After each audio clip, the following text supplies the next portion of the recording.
Hallo und herzlich willkommen zu unserer gemeinsamen Zeit auf der Matte. Mein Name ist Swantje und ich freue mich riesig, dass du hier bist und dass wir die nächsten Momente hier gemeinsam verbringen. Und bei mir ist zurzeit ein großes Bedürfnis nach Ausruhen und Ruhe und ich merke, dass auch mein Nervensystem so ein bisschen on edge ist. Und da unterstützt mich Yin-Yoga immer ganz wunderbar. Und deswegen gehen wir heute auch in eine Yin-Yoga-Praxis rein. Und wir werden heute für den Blasenmeridian praktizieren, der in der traditionellen chinesischen Medizin ganz eng verknüpft ist mit einem ausbalancierten Nervensystem, mit Regeneration, mit zur Ruhe kommen, mit, auch wenn wir manchmal so ein bisschen vielleicht ein bisschen Anxiety haben, Unruhe, vielleicht auch Panik, dann kann das sehr unterstützend sein. Genau, und dann lass uns gleich starten. Schau mal, dass du entweder 2 dicke Bücher oder 2 Blöcke dabei hast und genauso ein großes Sofakissen oder es kann auch so ein großes Bolster sein, dass du einfach was hast, wo du dich drauf ablegen kannst, sodass du nicht mehr das Gewicht deines Kopfes halten musst und tragen musst oder von anderen Körperteilen, sondern dass da wirklich dieses Sinken der Schwerkraft entgegen Richtung Erde hin passieren kann. Und dann lass uns hier heute gleich starten. Und dazu rollst du einmal über deine Knie in einen Vierfüßlerstand. Du kannst dir super gerne Decke unter deine Knie bringen. Und wir starten heute in der Haltung des Kindes im Balasana. Und du hast verschiedene Möglichkeiten. Wir werden wie immer im Yin-Yoga so 3 bis 6 Minuten in den einzelnen Haltungen bleiben. Und du kannst deinen Po auf deine Fersen bringen, Knie mattenweit auseinander, große Zehen zueinander, sodass dein Bauch Raum hat zwischen deinen Oberschenkeln. Und dann streckst du die Arme nach vorne, lässt die Stirn auf die Erde oder auf einen Block kommen. Das ist eine Variante. Und die andere Variante, was total angenehm sein kann, wenn du ein großes Kissen oder Bolster hast, dann ziehst du wieder zwischen die Oberschenkel, wanderst mit deinen Händen rechts und links davon Richtung Erde und dann kannst du deine Stirn oder auch eine Wange auf das Kissen ablegen und dann bleiben wir hier. Und wenn du gelandet bist in deiner Variante, wie auch immer die aussieht, ob es mit Kissen, mit Bolster ist oder ohne, dann atme hier nochmal ganz tief ein, ganz lösend aus. Noch zweimal so tief ein. Lösend aus. Letztes Mal tiefer einatmen. Mit dem Ausatmen gib wirklich dein gesamtes Gewicht an die Unterlage ab, ans Kissen, an den Block. Vielleicht hast du auch deine Hände auf dem Kissen, sodass du die Stirn ablegen kannst. Und dann lasse ich uns heute ganz viel Zeit für Ruhe und für einfach sein und werde wenig sprechen zwischen den einzelnen Haltungen. Schau, dass dein Atem tief geht.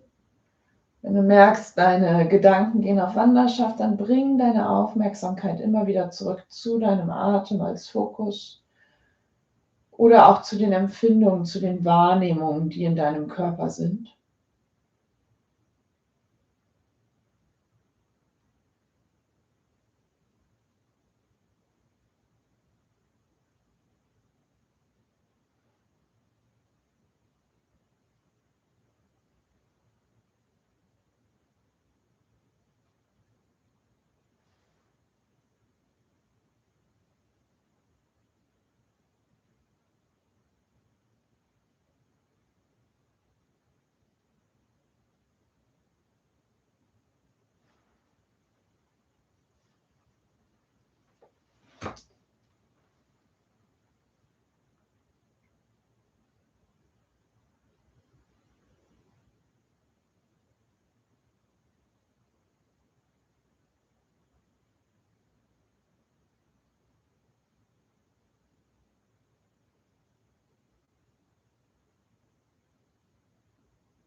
Und lass hier wirklich die Schwerkraft für dich arbeiten. Lass mit jedem Ausatmen noch ein bisschen mehr Schwere zu. Lass dich sinken in die Unterlage, in die Erde unter dir. Lass dich davon halten und tragen.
Nimm dir noch 3 tiefe Atemzüge hier. Gern lösend, seufzend aus über deinen geöffneten Mund. Tief ein.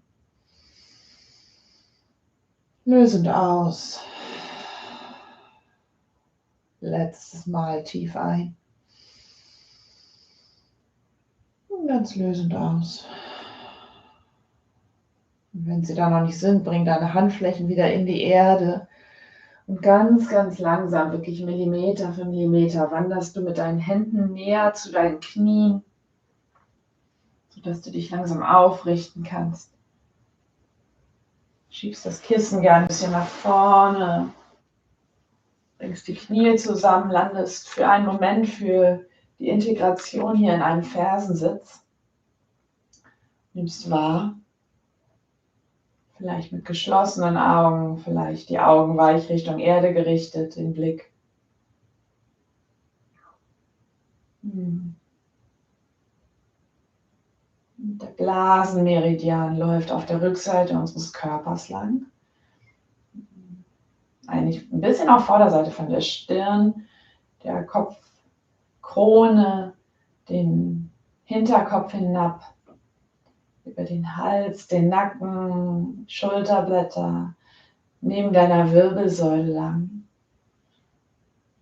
Bis dann auf der Rückseite der Beine entlang und in deine Fußsohlen hinein.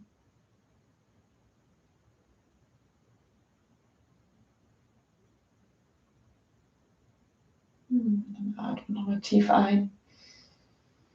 Lösend aus. Und dann setz dich von einer Seite von deinen Fersen runter, sodass du dich auf deinen Po setzen kannst und streck die Beine nach vorne aus. Nimm dir super gerne was zum Unterlegen unter deinen Po. Das kann eine zusammengefaltete Decke sein, wie bei mir, oder ein kleines Kissen. Und dann kommen wir von hier in die Raupe. Im Yin-Yoga haben die Haltungen immer ein bisschen andere Namen als im Hatha-Yoga oder im Vinyasa-Yoga. Und du lässt die Beine nach vorne kommen. Füße können dorthin fallen, wo sie hinfallen möchten.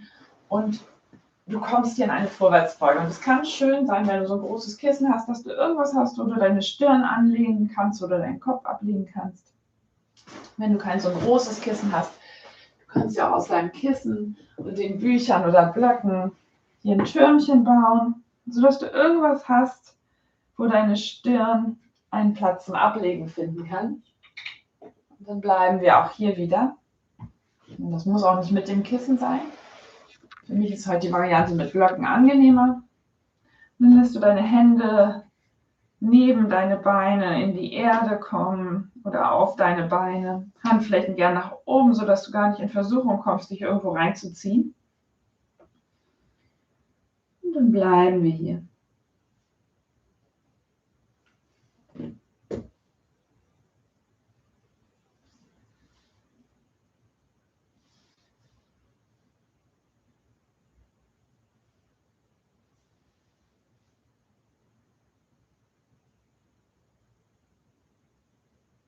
Da kann eine kleine Beugung in deinen Knien sein. Schau mal, wo vielleicht gerade noch Anspannung hält, vielleicht in einem Zeh oder im Kiefer, in der Stirn. Und kannst du mit jedem tiefen Ausatmen hier noch ein bisschen schwerer werden, ein bisschen Anspannung abgeben, während da Länge und Dehnung in deine Körperrückseite wandert.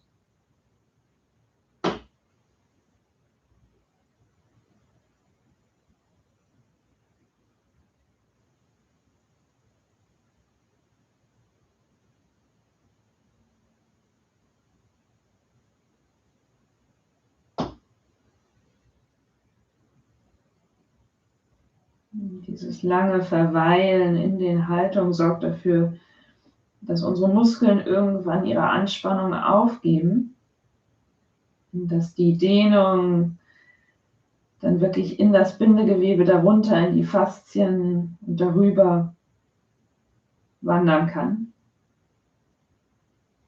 sodass sich dort Verhärtungen, Verklebungen lösen können.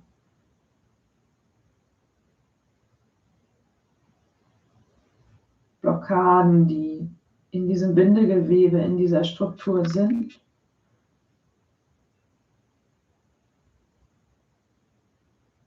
Die Beschwerden verursachen können auf physiologischer und auch auf energetischer Ebene.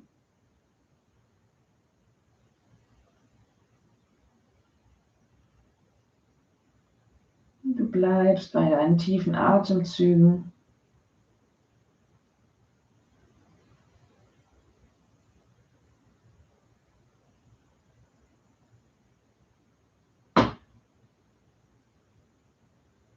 Es kann sein, je länger du in der Haltung bleibst, dass die Unterstützung unter deinem Kopf niedriger werden kann mit der Zeit. Aber auch das kein Muss.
Und auch hier noch 3 tiefe Atemzüge in deinen Bauch hinein, in die Rückseite deines Brustkorbs, in die Rückseite des unteren Rückens.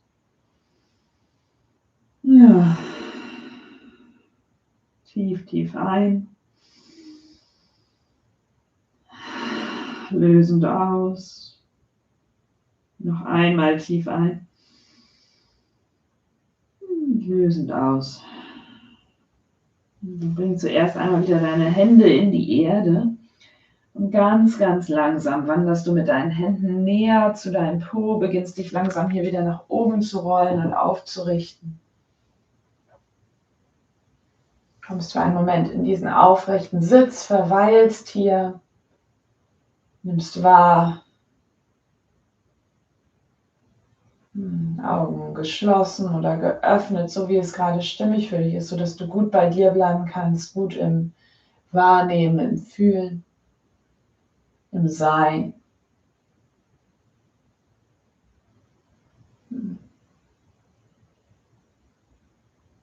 Okay.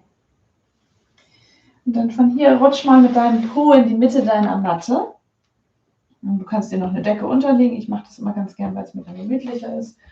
Das ist kein Muss. Das Kissen oder Polster kann ein bisschen zur Seite kommen. Und hab gerne 1 oder 2 Blöcke oder dicke Bücher da.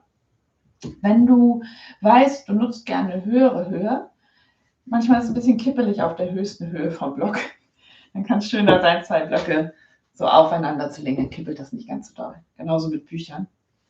Vielleicht benutzt du aber auch nur einen oder gar keinen. Gut, und dann roll dich hier mal ganz langsam Richtung Erde ab, wirklich Wirbel für Wirbel, sodass du spürst, wie bei der Lendenwirbelsäule beginnend ein Wirbel nach dem anderen auf der Erde ablegt.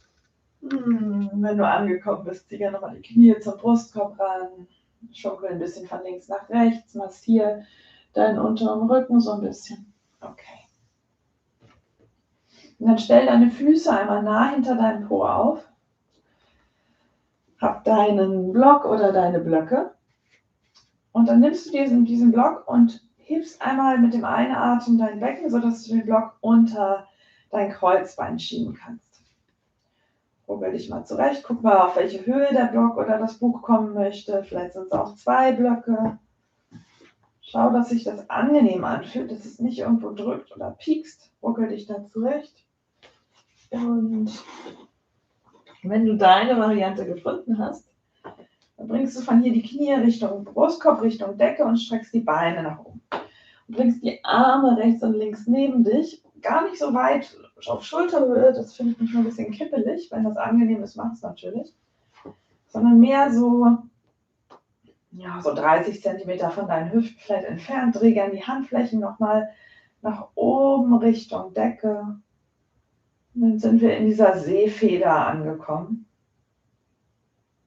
Wie so ein Seegras.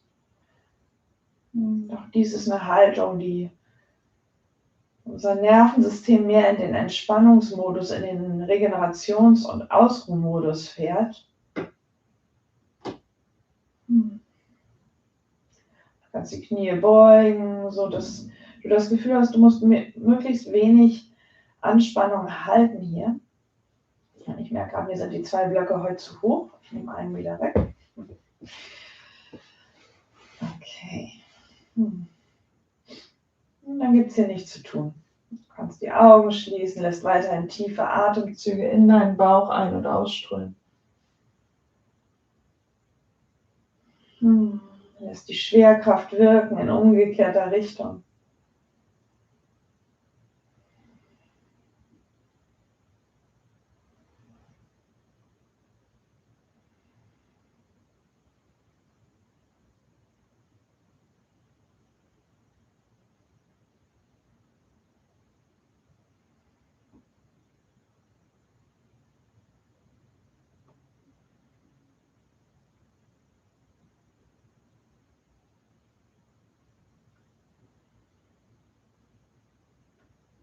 Löse gern nochmal Kiefer und Stirn, lass auch den Beckenboden weich werden, sich entspannen.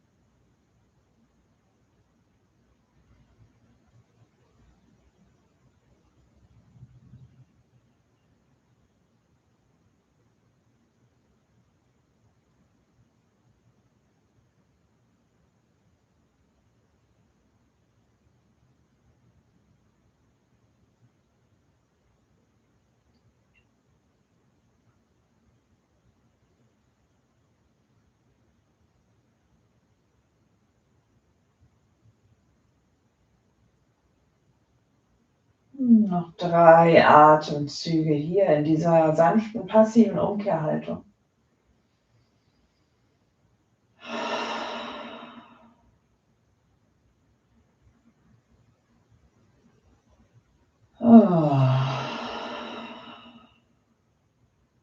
Letzter tiefer Einatmen hier.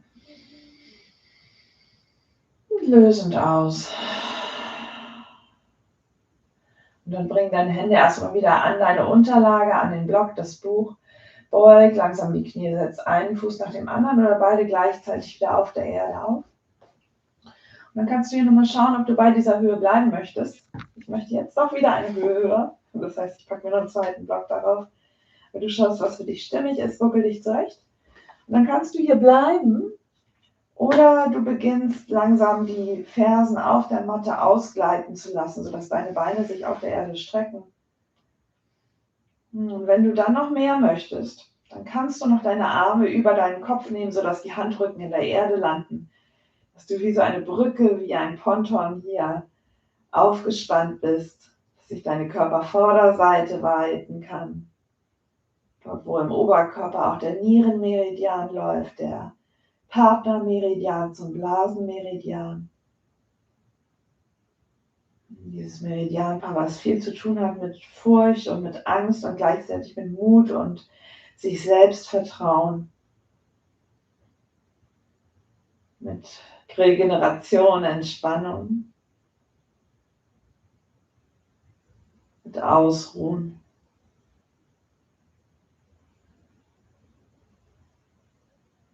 Und auch wenn sich hier deine Körpervorderseite gerade streckt, ist da trotzdem dieser sanfte Druck in deinem Kreuzbein auf der Rückseite des Körpers, dort wo der Blasenmeridian langläuft.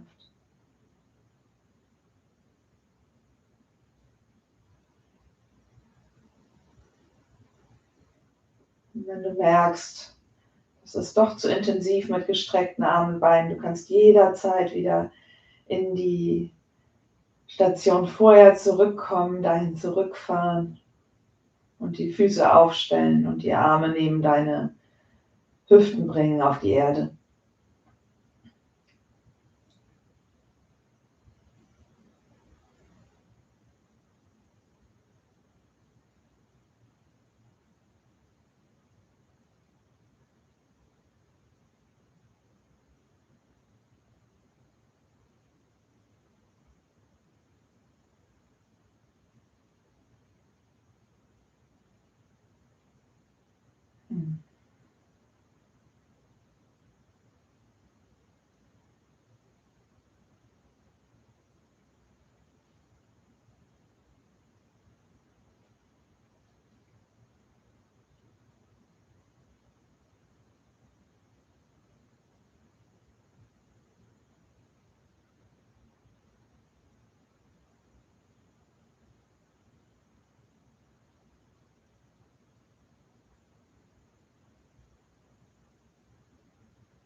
Noch 3 Atemzüge hier.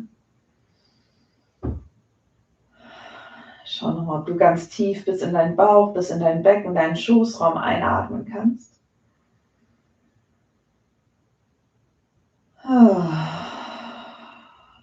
Letzter tiefer Einatmen. Lösend aus. Wenn deine Hände noch gestreckt sind, deine Arme, dann bring sie einmal an deinen Block, an deine Bücher, stell, wenn die Beine noch gestreckt sind, die Füße wieder auf die Erde, sodass die Knie zur Decke zeigen. Und dann atme ein, heb dein Becken ganz leicht an, sodass du Block oder Buch unter deinem Becken wegziehen kannst zur Seite. Und dann roll Wirbel für Wirbel mit deiner Rückseite auf die Erde ab. Steißbein und Po landen als allerletztes. Lass gerne die Füße einmal mattenweit kommen, sodass deine Knie zusammenfallen können. Und bring ja nochmal eine Hand auf deinen Brustkorb, auf dein Herz, eine auf deinen Bauch. Nimm wahr, wie diese Veränderung in der Orientierung deiner Wirbelsäule aus dieser Rückbeuge in die neutrale Position sich anfühlt. Nimm wahr, wie dein Atem geht, wie dein Herzschlag ist.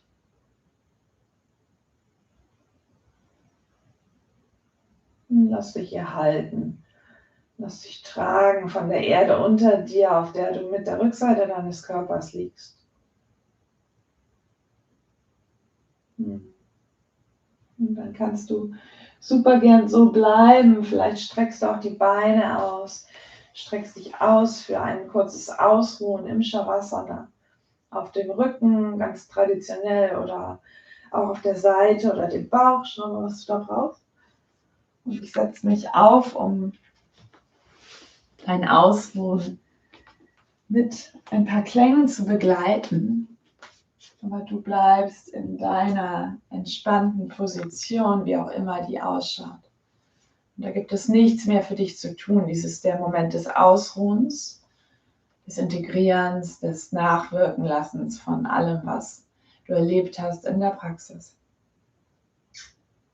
Und da wird meine Stimme sein und der Klang der Klangschale, wenn es wieder Zeit ist, aufzutauchen. Aber für den Moment ruhst du dich aus.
Da ist der Klang der Klangschale, der dich langsam wieder auftauchen lässt, auf deine Art und Weise, in deiner Geschwindigkeit.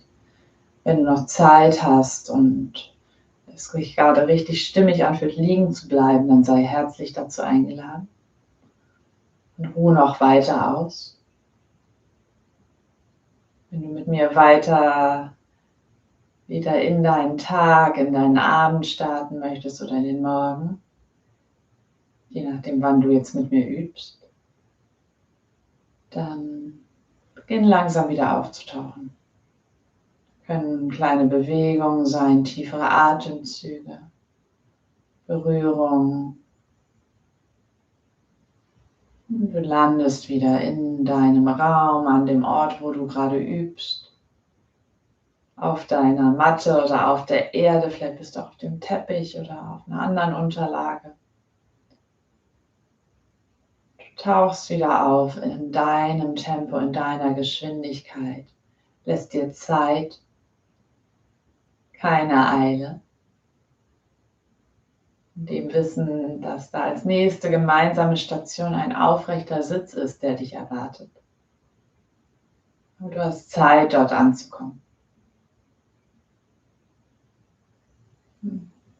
Vielleicht ist da noch ein Räkeln, ein Strecken, eine Zwischenstation über die Seite, klein zusammengerollt wie ein Embryo.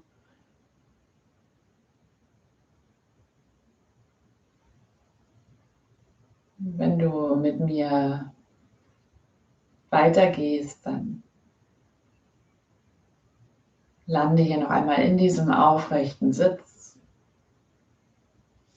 Vielleicht ziehst du noch mal ein bisschen das Muskelfleisch unter deinem Po zurück, sodass deine Sitzbeinhöcker sich gut in die Unterlage unter dir erden können. Und aus dieser stabilen Basis deines Sitzes raus, lass deine Wirbelsäule noch ein bisschen wachsen, sich nach oben schieben mit jedem Einatmen, als würde da ein bisschen mehr Raum, ein bisschen mehr Luft zwischen deinen Wirbeln entstehen in der Wirbelsäule. Dein Blick weicht zur Erde oder Augen ganz geschlossen. Und dann nimm hier für einen Moment noch einmal wahr, wie du jetzt da bist. Was jetzt für dich spürbar und wahrnehmbar ist. Und das kann alles Mögliche sein. Was ist jetzt gerade lebendig in dir? Wie bist du gerade hier? Schau mal, ob du das in irgendeiner bestimmten Körperregion, in einem bestimmten Körperteil fühlst. Und dann bring gerne hier noch einmal deine Hand hin. Halt dich für einen Moment hier noch selber, sag dir selber Danke fürs auf die Matte kommen, fürs dir Zeit nehmen, um zu sein, um zu atmen, um zu spüren, um dich zu bewegen und gleichzeitig auch um auszuruhen. Und dann lass hier nochmal beide Hände auf dein Herz kommen, sodass dein Herz an deine Hände schlägt. Und dann lass uns hier enden mit einem tiefen gemeinsamen Ein- und Ausatmen. Atme dafür tief durch deine Nase ein. Noch ein bisschen mehr. Und noch ein bisschen mehr. Und dann halte hier kurz an diesem höchsten Punkt. Und atme lösend alles aus. Wenn du es noch nicht getan hast, blinzel gerne die Augen wieder auf. Orientiere dich bei dir im Raum. Schau gerne nicht als erstes auf den Bildschirm, sondern vielleicht raus aus dem Fenster in die Natur vor deinem Fenster in den Himmel oder vielleicht ist es auch ein anderes Haus. Vielleicht praktizierst du auch draußen, wer weiß. Und dann danke ich dir so sehr, dass wir diese Zeit gemeinsam hier verbracht haben. Wenn du Lust hast, wieder online mit mir zu praktizieren, abonniere gerne meinen Kanal oder lass ein Like für dieses Video da. Und ja, wenn du auf die kleine Glocke klickst, dann wirst du auch benachrichtigt, wenn da was Neues kommt. Einmal im Monat bin ich online live mit dir hier. Und ansonsten kannst du mich auch live und in Farbe in Hamburg und Umgebung treffen, bei Workshops und Retreats und in meinen Klassen. Und ich freue mich total, wenn wir uns da auch mal begegnen. Alle Orte, wo du mich finden kannst, findest du hier drunter in der Beschreibung.